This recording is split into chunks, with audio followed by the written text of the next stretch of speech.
আজকে আবার হাজির হয়ে গেলাম খুবই ইজি এবং খুবই মজার একটা নাস্তার রেসিপি নিয়ে।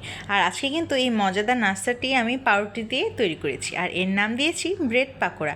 মজাদার এই রেসিপিটি কিন্তু দেখতে হলে ফুল ভিডিওটা দেখে যেতে হবে, যেন কোনো স্টেপ মিস না হয়। চলুন তবে কথা না বাড়িয়ে শুরু করা যাক। এটি বানানোর জন্য প্রথমেই আমি একটি পাত্রে নিয়ে নিচ্ছি 3 টুকরো পাউরুটি। পাউরুটিগুলোর মধ্যে এবারে আমি অল্প একটু পানি দিয়ে দিব। একদম কিন্তু অতিরিক্ত পানি দিয়ে দিবেন না, তাহলে দেখা যাবে বেশি নরম হয়ে যাবে এবং একদম পারফেক্ট হবে না। দেখতেই পারলেন মাত্র আমি একটুখানি পানি দিয়েছি। এবারে হাতের সাহায্যে এভাবে চেপে চেপে পানিটাকে কিন্তু এভাবেই সোক করে নিতে হবে। খুব ভালোভাবে চেপে দিতে হবে যেন পাউরুটির ভেতর কোনো ধরনের পানি না থাকে। এই পানিটা দেওয়ার কারণ হচ্ছে এর মাধ্যমে পাউরুটিটা নরম হয়ে যাবে। আর এই যে আমার পাউরুটিটা দেখতেই পাচ্ছেন কতটুকু নরম হয়ে গিয়েছে। এবারে হাতের সাহায্যে আরও একটুখানি চটকে ভেঙে নিয়েছি। এবারে দিয়ে দিচ্ছি পেঁয়াজ কুচি। এখানে প্রায় হাফ কাপের মতন পেঁয়াজ কুচি ব্যবহার করছি এবং এখানে 2টি বড় কাঁচামরিচ কুচি করে ব্যবহার করছি। দিয়ে দিয়েছি কিছুটা ধনেপাতা কুচি এবং হাফ চামচের মতন লবণ, হাফ চামচের মতন গরম মশলা, হাফ চামচের মতন গোলমরিচের গুঁড়া, একটুখানি জিরার গুঁড়া এবং হাফ চামচের মতন লাল মরিচের গুঁড়া দিয়ে দিলাম। এই পর্যায়ে দিয়ে দিব একটি ডিম। সব কিছু দেওয়া হয়ে গেলে কিন্তু এবারে খুব সুন্দরভাবে সব কিছুকে মিশিয়ে নিতে হবে।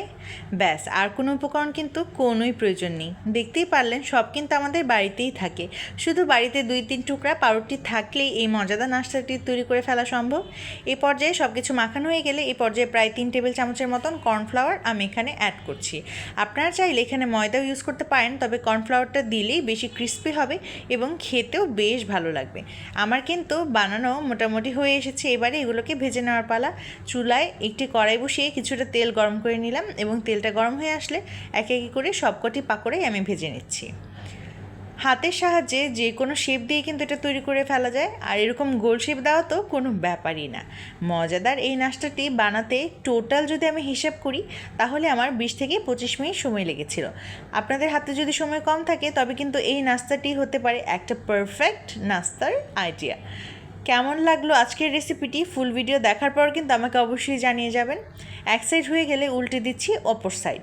এভাবে কিছুক্ষণ সময় ধরে উল্টে পাল্টে ভেজে নিতে হবে এবং গোল্ডেন ব্রাউন কালার হওয়ার আগ পর্যন্ত কিন্তু ভেজে যেতে হবে।